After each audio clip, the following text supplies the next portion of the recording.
Christine, I'm going to start with you. What was it about the script in this that made you really want to do it? Because it's not the kind of stuff we know you for usually. You're more into drama.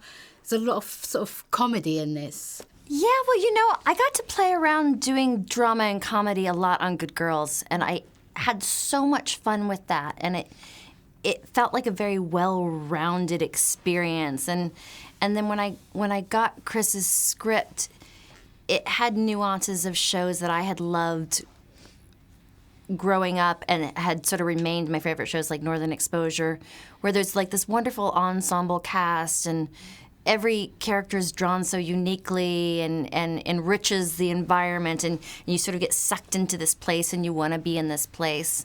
And when I read it, I wanted to be in this place, and I wanted to learn more about these people, and I wanted to unravel this mystery and see how I could help contribute in the storytelling of that, and sort of what my interpretation of that experience would be. And I could see myself doing it for a while. And when you choose something that might be the next 5 to 10 years of your life, you have to choose very carefully. So I was, I thought this would be a nice place to be. Chris, this is like a return home for you because you're from the area where this is set, and it's honestly, I couldn't stop laughing. Oh, I was laughing so much that my partner had to come in and go, "You okay?" Oh, great. Good. It was hilarious. Take that. You working with your team from Moonboy, I believe. What was about this story that really made you want to make it? It felt like a bit of a departure from like as fun and silly as Moonboy was to work on. This feels like a bit more of a grown-up show where we're dealing with themes that I've experienced probably more in between, or feelings of regret, or feelings of revenge, or feelings of feeling disconnected from your home place, particularly as we did during COVID when I was writing this. And I tried to put all of that into this kind of whimsical look at truth and identity and how much we can change over time and how little we know.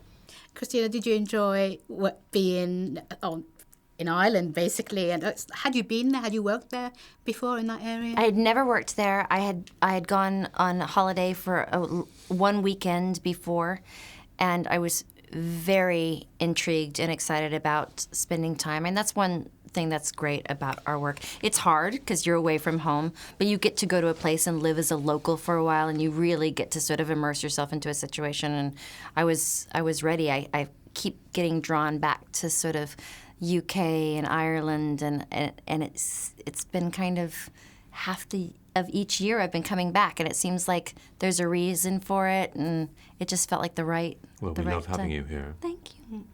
The array of characters are completely, over the top, but extremely believable as real people. Mm-hmm. Were they at all based on people you knew growing up around there? For the most part, yeah. They're all slight bastardizations of different real people, or taking elements from real people. And then at the centre of this, we've got Paddy Considine's character, Seamus Proctor, who kind of reminded me of the character from this play called The Visit. And in the movie, I think Anthony Quinn plays it. And it's this stalwart of the community who's kind of the rug is pulled out from under them. And then we have to marvel as their reputation kind of gets broken into 1,000 pieces, and they're kind of pulling around trying to get it back. And it kind of reminds us maybe to not be too set in our ways, I guess. I think calling it comedy is kind of simplifying it a bit too much. It's more like magic realism. Was there a thought behind that, and trying to sort of put a little bit of reality into something so sort of fantastical? Well, I think all of those things are important, and I love that idea of it being magic realism. But also, I think of comedy as one of the great highest art forms. So it never seems simple to me. To me, it's like you're doing a drama, but you're also going to play an instrument at the same time. So it is juggling on a unicycle at different times, but if it's done well, it looks so extraordinary, because that's how people are. I'll watch a drama sometimes and I'm like, I don't believe a fucking minute of this, because nobody has made a joke. Nobody is trying to be, and every dramatic situation I've ever been in, a funeral or all of these things, there's a moment, let's say, later on in the series, where somebody dies and somebody decides to make a huge change to their face because they think that to clean their teeth in a certain way, let's say. And that was very much drawn from a moment where I remember walking into into a funeral home after my aunt had passed, and my sister was doing her hair. And I was like, what are you doing? Leave the Undertaker to do it. And she's like, she would have fucking hated the hair like this. And it's like, there's a beauty in that moment, an intimacy in that moment that Jack talks about later on. But all of those kind of percolate and become, you then try like, what's the funniest version of this really kind of tragic moment? And that's what a lot of comedy that I write is based on. Christina, there's a hint of an Irish accent in there. I know she's sort of, Wendy has moved on with her life to LA and she's very Hollywood and she's taken on this persona that isn't really her. But underneath, if you scratch a little bit, she's still the girl from that small place. Was there a way for you to sort of make her believable more as an Irish born, basically? You know, Chris and I talked about it a lot, whether we wanted to do a full Irish accent or not, and whether that would be distracting or it would be more interesting storytelling to sort of that she went off and reinvented herself and had to sort of dust this town off and ends up in Hollywood but I also know that when I travel, I very easily mimic or pick up, and so I decided to every once in a while hit an R in a way that's sort of around her that might reflect a little bit, or like as she's been there a little bit longer, you know, maybe a little bit comes out here. But I wasn't ever trying to sort of do an Irish accent or not do an Irish accent. It was just sort of like, it's such a loosey-goosey thing in my own real life, and I think that could be confusing sometimes when you watch, but just, you know, it's hard to not throw a little bit of her past in there, you know, just a little nugget every once in a while. And it's nice to have a bit of flavouring in there, but as a character it was kind of more interesting that she's rejected that part because of what stuff, you know, is revealed in the course of the series.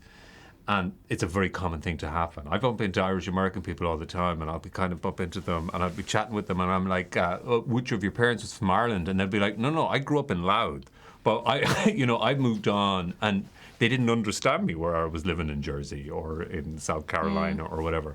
And so you kind of assimilate. And I think a lot of that has gone on with Wendy Patterson. Chris, not that I'm complaining that Paddy is in this. I absolutely love him as a character. I just could have seen you in that character.